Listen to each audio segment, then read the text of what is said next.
Assalamualaikum warahmatullahi wabarakatuh. Kami dari kelompok 6, kelas pendidikan biologi B angkatan 2024, mata kuliah struktur perkembangan tumbuhan. Kami akan menjelaskan materi tentang jaringan tumbuhan. Sebelum itu, perkenalkan, nama saya Sucirawati Andiarta dengan NIM digit terakhir 028, lalu ada rekan saya. Saya Tika Sakinatul Kolbi dengan NIM 3 digit terakhir 003. Saya Akmal Rizky Wahyudi dengan 3 digit NIM terakhir 024. Oke, jadi materi kali ini kita akan membahas macam-macam jaringan embrional yang ada pada tumbuhan. Oke, kita belajar bersama-sama ya. Oke, next. Nah, sebelum masuk ke materi, kita akan mengetahui tentang jaringan meristem. Jaringan meristem ini adalah jaringan muda dengan sel-sel embrional yang aktif membelah dan belum terdiferensiasi. Sel-selnya berdinding tipis, seragam bentuk dan ukuran, kaya protoplasma tanpa kristal maupun cadangan makanan, berinti besar, plastida belum matang, serta memiliki ruang antar sel sangat kecil. Jaringan meristem bisa digambarkan seperti gambar di samping. Nah, di sini jenis-jenis jaringan meristem menurut asal pembentukannya ada 3. Yang pertama yaitu promeristem, jaringan meristem yang telah ada ketika tumbuhan masih dalam tingkat embrio. Yang kedua yaitu meristem primer, jaringan meristem yang ditemukan pada tumbuhan dewasa dan masih membelah diri. Jaringan ini umumnya ditemukan pada ujung batang dan ujung akar yang mengakibatkan tumbuhan bertambah tinggi. Sel-sel meristem primer bagian apikal, daerah yang paling ujung atau disebut juga meristem apikal, tumbuh memanjang atau vertikal sehingga memungkinkan akar dan batang tumbuh memanjang. Yang ketiga yaitu meristem sekunder, di mana jaringan meristem yang berasal dari jaringan meristem primer. Contohnya yaitu kambium. Kambium merupakan lapisan sel-sel tumbuhan yang aktif membelah dan terdapat di antara xilem dan floem. Kambium menyebabkan pertumbuhan sekunder ditandai dengan membesarnya batang pada tumbuhan dikotil. Kambium tumbuh ke arah luar membentuk kulit batang dan ke arah dalam membentuk kayu. Pada masa pertumbuhan, kambium yang tumbuh ke arah dalam lebih aktif dibandingkan dengan kambium yang tumbuh ke arah luar. Hal ini menyebabkan kulit batang lebih tipis dibandingkan kayu. Nah, di sini jenis-jenis jaringan meristem menurut letaknya. Yang pertama ada meristem apikal, yaitu terletak di ujung batang atau ujung akar. Yang kedua yaitu meristem interkalar, yaitu terletak di antara jaringan dewasa, biasanya di pangkal ruas batang atau pangkal daun. Yang ketiga yaitu meristem lateral, yang terletak di samping batang atau akar berupa kambium dan kambium gabus. Nah, meristem apikal ini dikenal juga sebagai meristem ujung karena meristem ini selalu menghasilkan pemanjangan akar dan batang tumbuhan. Dalam proses pemanjangan meristem apikal akan dihasilkan tunas apikal atau tunas ujung yang akan berkembang menjadi cabang saping, daun, dan bunga. Pertumbuhan yang diawali oleh meristem apikal dikenal sebagai pertumbuhan primer. Nah, sedangkan meristem interkalar, yaitu jaringan meristem interkalar itu bagian meristem apikal yang terdiri dari bagian utama meristem apikal yang tertinggal ketika meristem tersebut tumbuh. Meristem interkalar dapat tetap aktif tetapi dalam waktu yang lama setelah sel-sel di ruas atas dewasa itu sepenuhnya. Pertumbuhan sel yang dilakukan oleh meristem interkalar menyebabkan munculnya bunga, dan jaringan-jaringan yang berbentuk oleh meristem interkalar ini serupa dengan jaringan yang berasal dari meristem apikal. Sedangkan meristem lateral ini meristem atau dapat disebut dengan meristem samping itu merupakan meristem yang menghasilkan pertumbuhan sekunder. Maksudnya itu proses penebalan pada akar dan batang pertumbuhan, misalnya perbesaran akar dan batang meristem lateral disebut juga sebagai kambium. Jadi tumbuh ke samping gitu kalau meristem lateral. Nah, selanjutnya yaitu problem jaringan meristem primer yang berfungsi menghasilkan sel-sel epidermis yang melindungi tumbuhan dari lingkungan luar. Diferensiasinya meliputi sel penutup, yaitu membentuk stomata, sedangkan sel rambut, yaitu membentuk rambut akar. Yang kedua yaitu meristem dasar. Meristem dasar memunculkan jaringan dasar, yaitu sekelompok jaringan yang melakukan fungsi umum. Contohnya yang pertama yaitu parenkim. sel hidup, dinding tipis yang berfungsi sebagai penyimpan makanan, fotosintesis, dan regenerasi. Yang kedua yaitu kolenkim yang berfungsi yang merupakan sel hidup, dinding menebal pada sudut, berfungsi memperkuat jaringan muda. Yang ketiga yaitu skeleonkim, sel mati saat dewasa, dinding tebal berlignin, fungsi utama yaitu penguat dan penyokong, seperti serat, skleroid, trakeit, dan pembuluh. Yang selanjutnya yaitu prokambium, jaringan meristematik yang menyediakan jaringan utama sistem pembuluh darah, di mana aktivitas prokambium menghasilkan silem primer dan floem, di mana silem yaitu menyalurkan air dan mineral yang terdiri dari trakeit dan pembuluh, sedangkan floem menyalurkan hasil fotosintesis terdiri dari tapis, sel penyerta, parenkim, floem. Juga ada kambium residu yang berperan dalam pertumbuhan sekunder. Nah, di sini ada jaringan dasar atau bisa kita sebut dengan parenkim. Jaringan dasar yang ditemukan pada hampir bagian organ tumbuhan, yaitu jaringan parenkim disebut juga jaringan dasar karena menyusun sebagian besar jaringan pada akar, batang, daun, dan buah. Terdapat di antara jaringan, contohnya di antara silem dan floem, dapat dijumpai sebagai selubung bekas pengangkut. Nah, di sini strukturnya terdapat sitoplasma, nukleus, vakuola sentral, dinding sel, dan ruang antar sel.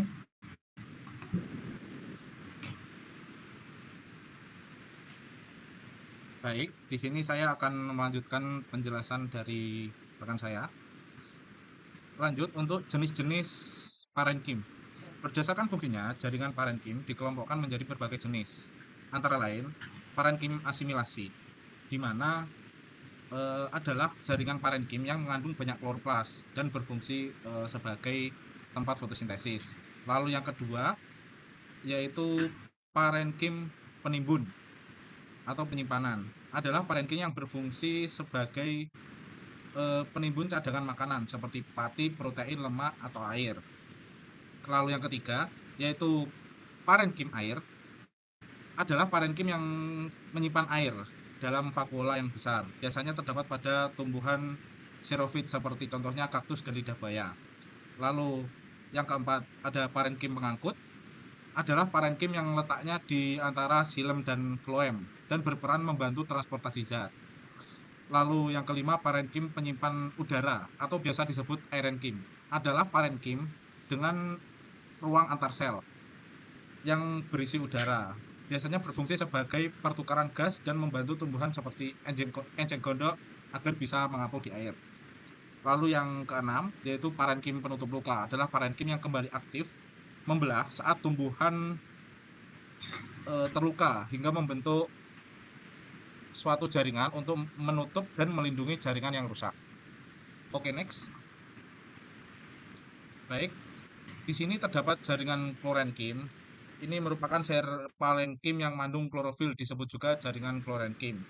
Ini tadi merupakan bentuk dari parenkim asimilasi.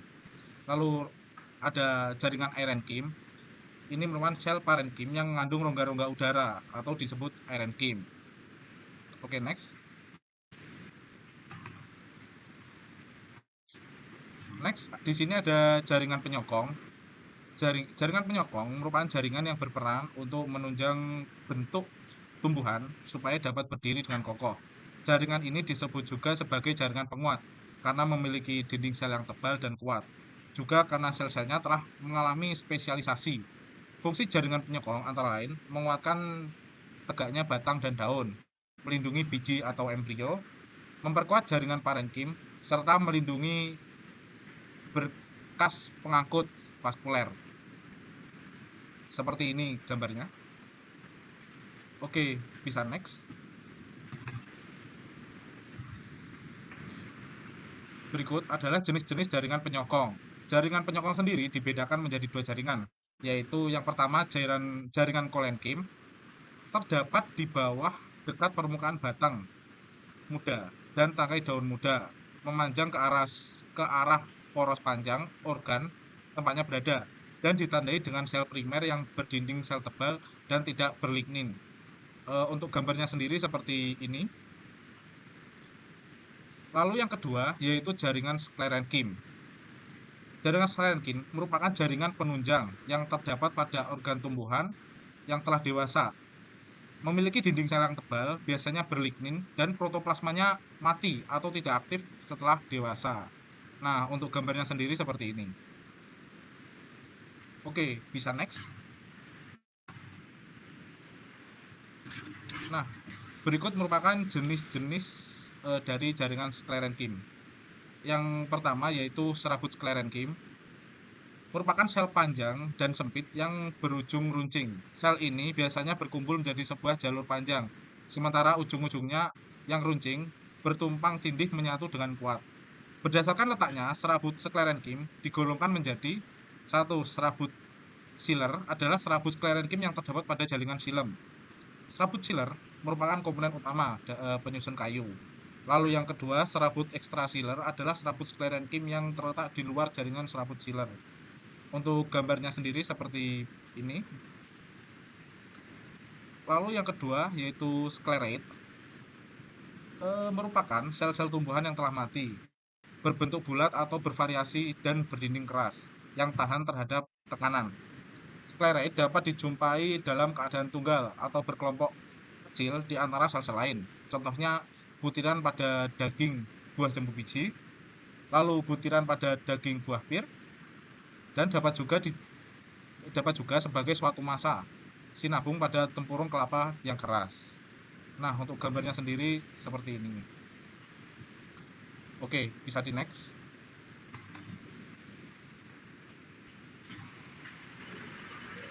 Oke, untuk jaringan pembuluh ini dibagi menjadi dua, yaitu jaringan xilem dan phloem. Oke, sebelumnya jaringan xilem itu adalah jaringan pengangkut yang dan zat hara lainnya dari tanah ke daun.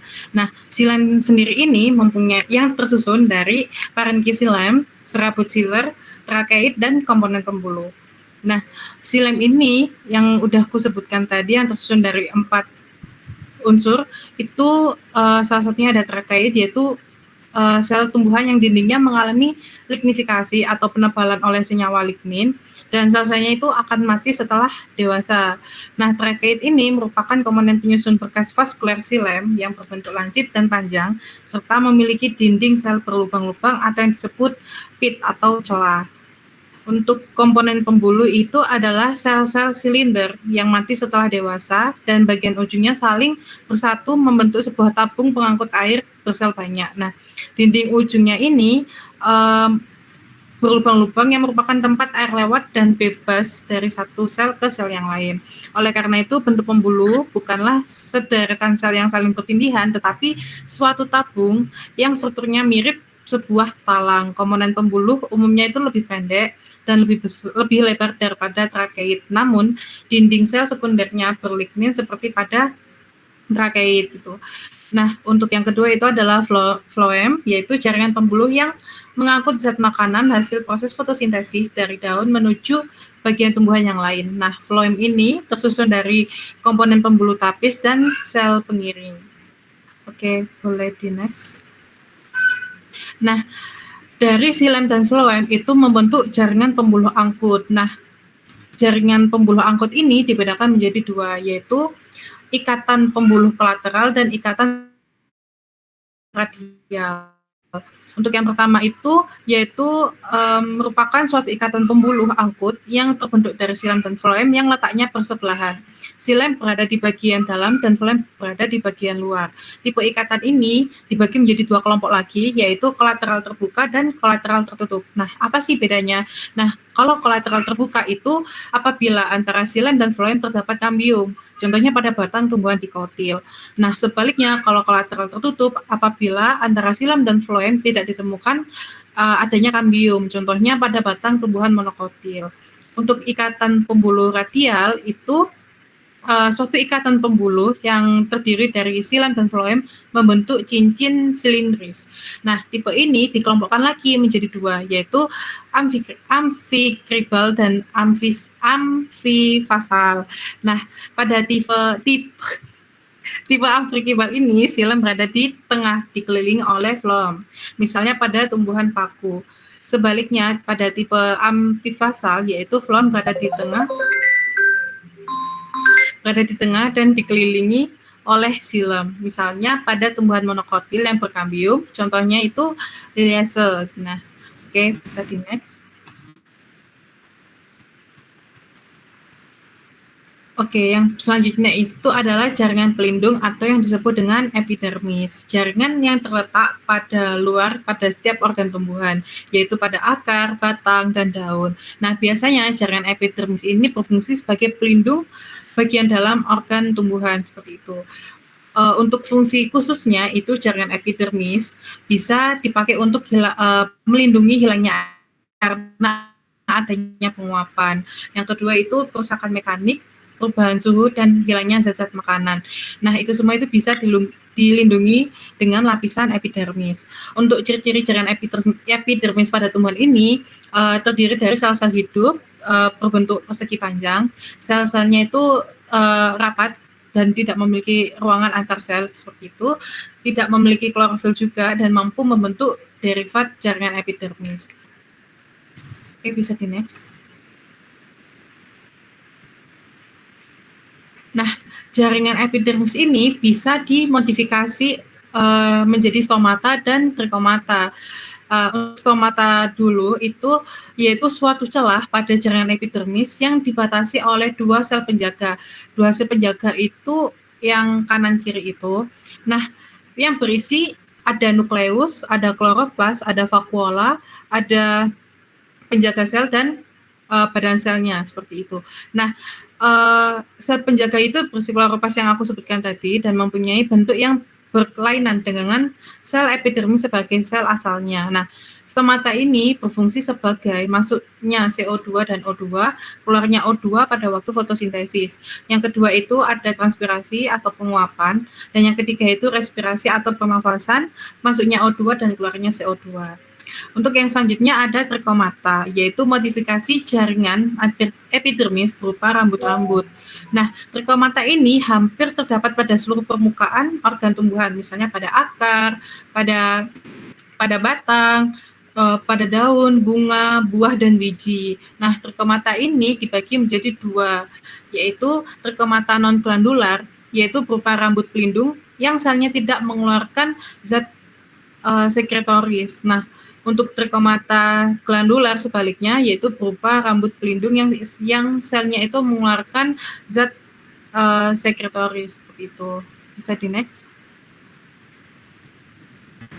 Untuk yang terakhir ini adalah modifikasi dari sel epidermis, yaitu spina atau duri dan juga filamen. Nah, spina atau duri ini yaitu alat tambahan pada epidermis sel tumbuhan di bagian batang tumbuhan. Nah, spina ini dibagi menjadi dua, ada spina palsu atau spina asli. Nah, spina palsu itu bisa dilihat di gambar mawar.